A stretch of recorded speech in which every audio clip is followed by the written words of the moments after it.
skies in...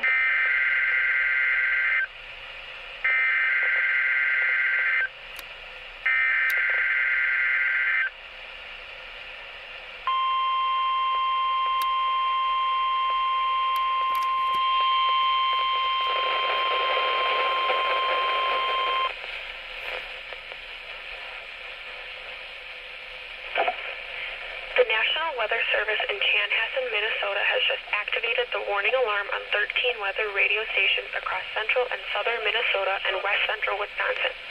During dangerous weather situations, these specifically built radios are automatically activated to warn for the hazard. Tests of these radios are normally conducted by the National Weather Service in Chanhassen every Wednesday at 1 p.m. If severe weather threatens the area near the normal test time, the test will be postponed until the next good weather day. The warning alarm will be activated for selected watches, warnings, and statements affecting central and southern Minnesota and west central Wisconsin. This concludes the test of the warning system.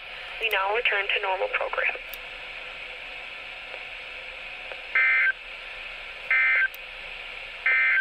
Now here is